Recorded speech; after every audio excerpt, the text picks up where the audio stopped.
જય સિયારામ.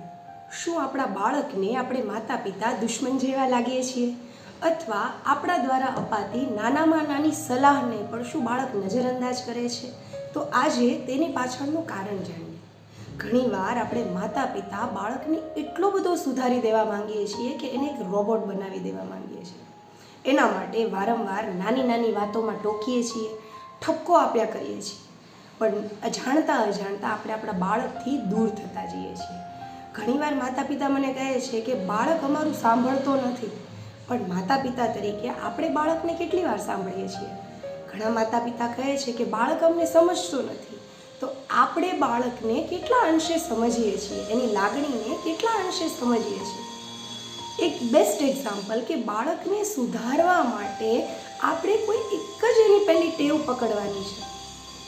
એનું એક એક્ઝામ્પલ જોઈએ કે પહેલાંના સમયમાં રાજા જ્યારે યુદ્ધ કરતા ને તો સામે રાજા સામે જ લડે, સૈનિકો સૈનિકો સામે લડે અને સેનાપતિ સેનાપતિ સામે લડે.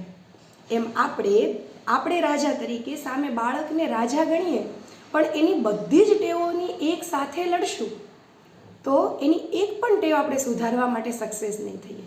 એટલે બાળકની જે ટેવ સુધારવા માટેની પ્રાયોરિટી છે એ ટેવનું લિસ્ટ બનાવીએ અને સૌથી પહેલી ટેવ કઈ સુધારવાની છે માતા પિતા મળીને નક્કી કરે અને ફક્ત એના માટે જ કાર્યરત રહે, તો બાળક નજીક પણ આવશે, ધીમે ધીમે એની ટેવ પણ સુધરશે અને બાળક છે એ તમારી નજીક પણ આવશે. અસ્તુ.